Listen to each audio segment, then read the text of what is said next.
Sebuah bus wisata mengalami kecelakaan di Kota Batu, Jawa Timur pada Rabu malam kemarin.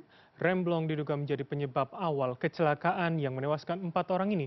Lalu mengapa kecelakaan kendaraan besar seperti ini terus berulang, terutama pada lokasi-lokasi wisata dengan kontur dataran tinggi? Dan untuk membahasnya lebih lanjut sudah bersama kami 2 orang narasumber. Ada Dirlantas Polda Jatim, Kombes Polisi Komarudin, serta Wakil Ketua Pemberdayaan dan Pengembangan Wilayah MTI Joko Setiowarno. Assalamualaikum, selamat sore Pak Komarudin dan Pak Joko. Waalaikumsalam warahmatullahi wabarakatuh. Selamat sore Mas Bram. Waalaikumsalam. Selamat sore, terima kasih sudah Pak berkenan Rudin, bergabung para Mas Bram. Pak narasumber. Joko. Saya langsung ke Pak Komarudin terlebih dahulu. Jadi kalau 3 bus lainnya sudah ditahan dan memang tidak layak jalan, untuk yang kecelakaan ini penyebabnya samakah Pak? Tidak hanya remblong tapi memang banyak ketidaklayakan lain di bus tersebut Pak. Terima kasih Mas Bram. Dari hasil pendalaman kami semalam, begitu terjadi kecelakaan di Batu, kami tentu melakukan pendalaman baik interogasi kepada supir termasuk memeriksa kelengkapan surat-surat dari kendaraan tersebut. Fakta yang kami dapatkan, kami temukan semalam itu bahwa kendaraan ini yang pertama tidak dilengkapi dengan surat-surat kendaraan seperti STNK. Baik. Ada STNK fotokopi dan itu pun dalam kondisi yang mati. Kemudian juga kami minta untuk memperlihatkan kir dan ternyata kita temukan juga kirnya dalam keadaan mati. Ini yang kami temukan di awal sehingga kami melakukan pendalaman dan belakangan baru kami ketahui bahwa ternyata rombongan ini tidak menggunakan 1 bis, tapi ada 3 bis lainnya yang menyertai atau artinya ada 4 bis seluruhnya. Oke. Kami langsung mencari keberadaannya dan kami lakukan pemeriksaan dan ternyata hasilnya pun sama. Pak Dir, jadi pada saat kejadian di Rabu malam kemarin, 4 bis itu secara bersamaan begitu melewati daerah Museum Angkut atau memang 1 bis yang naas ini memang hanya sendirian begitu, sedangkan 3 bis di lokasi lain atau seperti apa? Dari keterangan supir yang menjelaskan bahwa memang mobil yang terlibat kecelakaan semalam itu berada di posisi yang ketiga, berjarak 10 menit dari bis yang pertama dan kedua, karena memang agendanya mereka jam 5 subuh pagi tadi seharusnya sudah berada di penyeberangan Ketapang. Oke, baik. Jadi dengan kondisi yang sebetulnya mirip begitu ya dari 4 bis ini, apakah soal sopir yang ternyata tidak menguasai medan pula di Batu begitu, itu juga menjadi salah satu penyebab atau kemudian hanya soal kondisi teknis busnya saja begitu Pak Dir? Faktor-faktor kecelakaan itu ada 4, diantaranya human error, ini supir ya, ataupun perilaku manusianya, kemudian juga ada faktor kendaraan, ada faktor infrastruktur ataupun jalan, dan juga yang terakhir adalah faktor alam.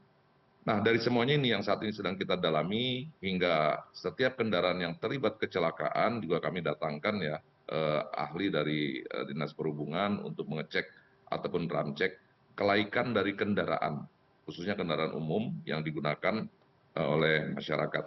Nah, dari sinilah kita menemukan beberapa fakta-fakta yang ternyata dari hasil pendalaman kami, bahwa supir mengetahui remnya tidak berfungsi, yang kami anggap atau kami asumsikan untuk menjadi titik nol, hingga pada berhenti pada posisi air dengan jarak 2,5 kilo. Titik tabrak pertama ada pada 400 meter pertama, jadi dari masuk Jalan Imam Bonjol, turun ke bawah dengan elevasi kemiringan kisaran antara 4 sampai dengan 7 derajat, bisa dibayangkan tentu dengan kondisi yang Baik. turunan yang cukup curam. Nah, di sana sampai kami menemukan tadi berdasarkan pantauan dari tim TAA ada 7 titik tabrak sampai dengan posisi akhir. Baik, berarti artinya Pak Dir, untuk bus yang mengalami kecelakaan ini, supirnya sudah tahu terlebih dahulu bahwa remnya tidak maksimal, tidak bisa bekerja dengan baik begitu? Pada saat berjalan ya, di perjalanan. Oke, baik, baik, baik. Saya ke Pak Joko terlebih dahulu, saya minta analisa Anda Pak. Mengapa kemudian soal kelaikan kendaraan umum, terutama bis pada kondisi atau tujuan-tujuan wisata yang memang jalannya lebih sempit, konturnya naik dan turun, itu seringkali mendapatkan masalah seperti ini Pak Joko. Apa yang kurang dalam pengawasan kita selama ini? Ya memang untuk bis wisata ini agak kesulitan pemerintah untuk mengawasinya ya. memang perlu juga keterlibatan masyarakat, terutama masyarakat yang menggunakan bis wisata. Kalau bis yang reguler itu mudah karena mereka kan berhenti di terminal, ada rem cek dan sebagainya. Selain setiap 6 bulan sekali ada kir. Tapi bis wisata ini memang eh, dia tidak berhenti di mana di terminal, dia ke daerah-daerah wisata. Makanya ini memang harus dilakukan secara cermat dan mungkin terus-menerus lah untuk memeriksa tempat-tempat wisata yang di mana di sana itu tempat mangkalnya tempat apa bis wisata ini.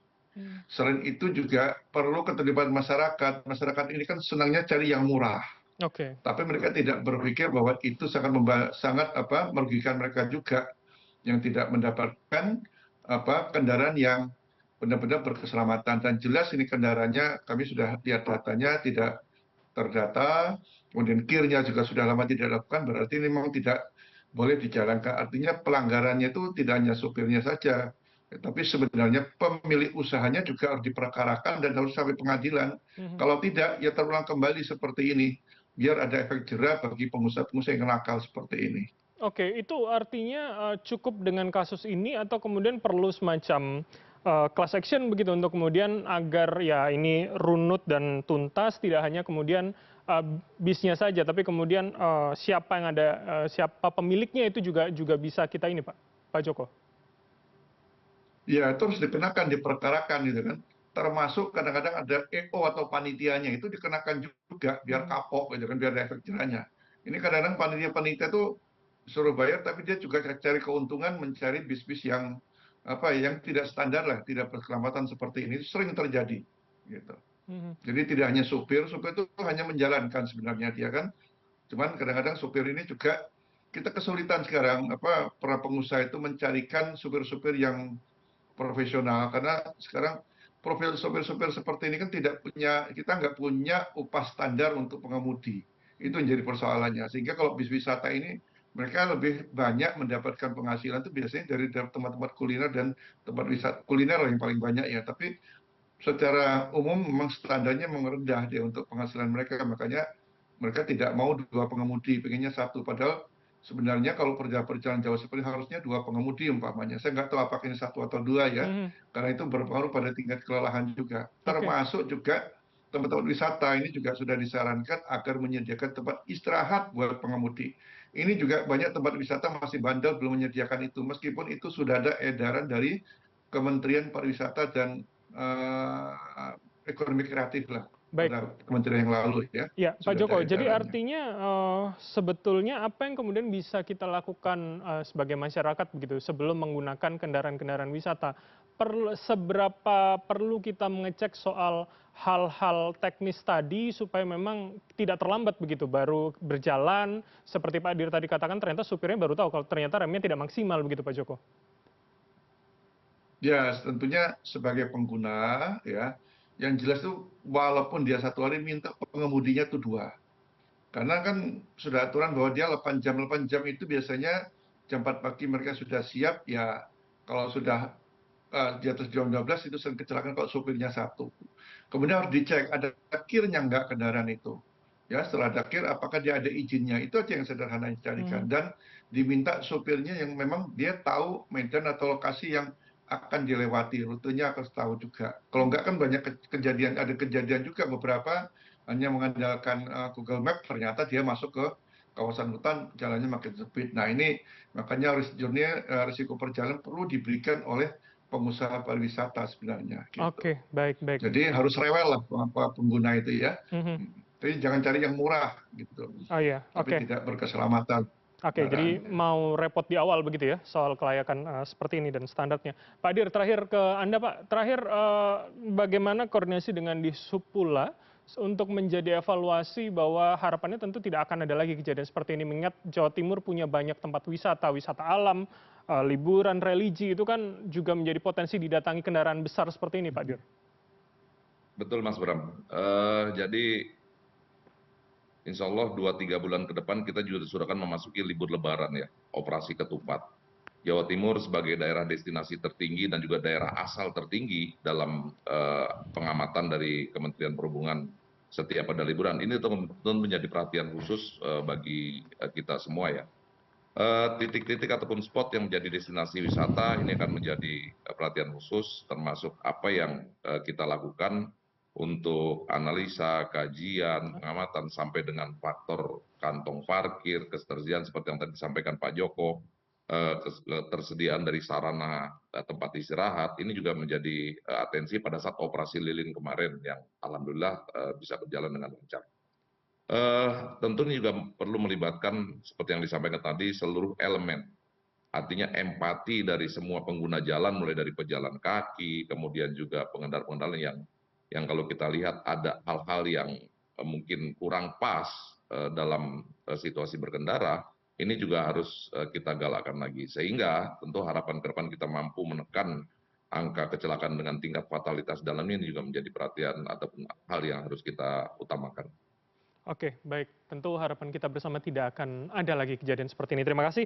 Waktu dari para narasumber ada Pak Kombes Pol Komarudin, Dirlantas Polda Jawa Timur, serta Pak Joko Setiawarno, Wakil Ketua Pemberdayaan dan Pengembangan Wilayah MTI telah bergabung sama kami. Selamat sore, sehat selalu semuanya, Bapak-Bapak sekalian. Selamat sore, Terima kasih. assalamualaikum warahmatullahi wabarakatuh. Sore. Waalaikumsalam warahmatullahi wabarakatuh. Salam.